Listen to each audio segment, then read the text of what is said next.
Okay. మన శివశంకర్ గారు మీరు కూడా ఏమన్నా సంక్షిప్తంగా మాట్లాడతారా? స్పీకర్ గారు ఇట్లా మాట్లాడడం మీద?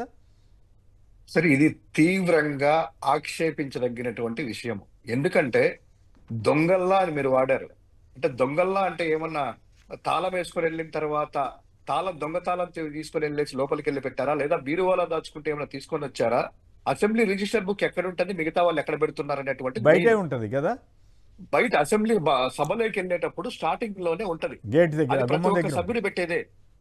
అక్కడికి వెళ్ళి మా సభ్యులు కూడాను ఇందాక పురుషోత్తం చెప్పి 2 అంశాలు చూసుకోవాలి సార్. ఒకటి, ప్రశ్నలు వైఎస్ఆర్ కాంగ్రెస్ పార్టీ సంబంధించిన ఎమ్మెల్యేలు సభ లోపలికి అటెండ్ అవుతున్నారా లేదా అనేటువంటిది ఒకటి. రెండవది, ప్రశ్నలు ఏదైతే అప్పుల గురించి వేసేసి లేవనెత్తారో బూచేపల్లి శివప్రసాద్ రెడ్డి, తాటిపర్తి చంద్రశేఖర్ వీళ్ళు ఎత్తినటువంటి వాటిలో క్లియర్ కట్ గా ప్రభుత్వం యొక్క డొల్లతనము బయటపడింది. ఎందుకంటే గవర్నర్ స్పీచ్ లో చెప్పినటువంటిది ఇలా కాదు, కేవలము అన్ని అప్పులు కలుపుకొని 6,50,000 కోట్లే తెలుగుదేశము అంతకుముందు విభజన వచ్చినట్టు అని చెప్పే లోపల వాళ్ళు చెప్పినటువంటి అబద్ధాలు 14 లక్షల కోట్లు, 10 లక్షల కోట్లు, 11 లక్షల జనాల మైండ్ లో నుంచి దిమ్మె తిరిగింది.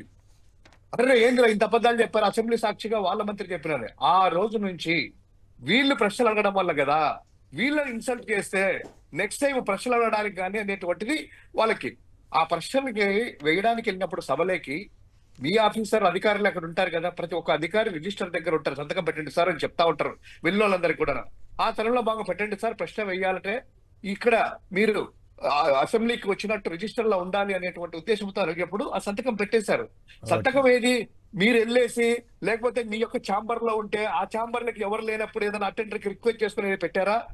అటువంటిది ఏముందంటే క్లియర్ కట్ గా చెప్పాలి. ఇంకొకటి, నిన్న 164 మంది సభ్యుల్లో మీరే ఎవరెవరు మాట్లాడారు, ఎంత సమయం ఉన్నప్పుడు ఉన్నారు కదా, మీ 164 మందిలో ఎంతమంది మాట్లాడలేదు కూడా మీరు చెప్పారు. అంటే వైసీపీ సభ్యులు రాకపోయినా ప్రశ్నల రూపంలోనో ప్రజాక్షేత్రంలోనో ప్రజల సమస్యలు లేవనెత్తుతా ఉన్నాం కదా, మీ ఎమ్మెల్యేలు ఎందుకు మాట్లాడలేదు? వాళ్ళు కూడా దొంగలే అంటారా మీరు?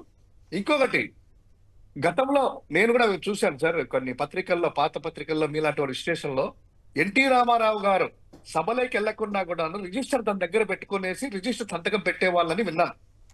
మాకంటే మీ ఇద్దరికి నాలెడ్జ్ ఎక్కువ ఉంటది, నేను చదివాను కూడా, కొంతమంది బుక్కులు రాశారు కదా నాకు తెలిసి. అంటే ఎన్టీ రామారావు గారు కూడాను దొంగగా ఛాంబర్లకు తెప్పించుకొని రిజిస్టర్ పెట్టుకుని దొంగని అనుకుంటున్నారా? ఏంటి మీ ఉద్దేశం ఏంటి? స్పీకర్ గారికి మీకు మీకు వ్యక్తిగతంగా జగన్మోహన్ రెడ్డి గారి మీద కోపం ఉన్నా పర్వాలేదు, కానీ ఆ చైర్ లో కూర్చున్నప్పుడు ఆ సంప్రదాయాలను పాటిస్తూ విలువలు పెంచాలనేటువంటిది మేము గుర్తు చేస్తా ఉన్నాం. మీకు స్పీకర్ స్థానంలో ఉండే వాళ్ళకి చెప్పాల్సినటువంటి ఏజ్ కాదు మాది కాదు, కానీ చైర్ కి చెప్తా ఉన్నాం. స్పీకర్ చైర్ కి కేవలం 11 మంది, 11 మందే ఉన్నారు. మరి కేవలం ఒక సభ్యుడే ఉన్నాడు కదా జనసేనలో 140 ఎన్నో పోటీ పెట్టినప్పుడు. కేవలం 8 మందే ఉన్నారు కదా భారతీయ జనతా పార్టీ వాళ్ళు. కేవలం 21 మందే ఉన్నారు కదా జనసేన వాళ్ళు. కేవలం అని వాళ్ళకి ఎందుకు పలకలేదు? అంటే జగన్మోహన్ రెడ్డి గారు మీరు ఎంత ఇదే జగన్మోహన్ రెడ్డి గారు 151 మందితో వచ్చారు కదా గత సంవత్సరంలో. కేవలం 23 కదా మీరు కూడా ఉన్నారు కదా, మీరు కూడా ఓడిపోయారు కదా. ఆ కేవలం 23లో మీరు కూడా లేరు కదా. ఎంత బాధ అవుతుంది సార్ ఒక మనిషిని. అది ఇంకొకటి, ఆ సబ్జెక్ట్ ఉందో లేదో చెప్పొచ్చో, నిన్న సాంస్కృతిక కార్యక్రమాలని పెట్టారు. ఆ వీడియోలు చూస్తే కనుక మీకే చిరాకు పుట్టించేసి ప్లే కూడా చేయరు. ఆ వీడియోలో ఎమ్మెల్యేలు అంట. నేను ఏదో జబర్దస్త్ టీం అనుకున్నాను, అందరినీ పేస్టులు మనకు తెలియాల్సిన పరిస్థితి లేదు కదా.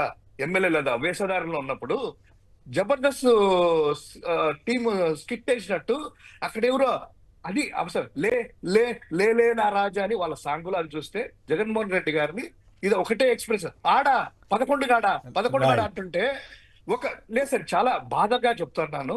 ఆ స్థానంలో ఎదురుగా ఉన్నటువంటి ముఖ్యమంత్రి, ఆ యొక్క ఉప ముఖ్యమంత్రి ఇలా కింద పడి, ఇలా పగలబడి, ఇలా నవ్వుతూ వాళ్ళ యొక్క సునకానందం చూస్తుంటే, అనొచ్చు అన్నది ఆ పదము, నిజంగా సునకానందమే ఉన్నట్టు ఉంది.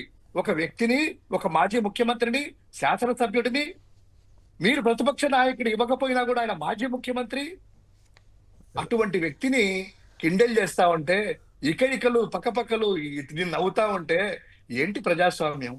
అదా సాంస్కృతిక కార్యకలాపాల? అది జబర్దస్త్ టీం వేసుకొని చేసుకోవచ్చు కదా.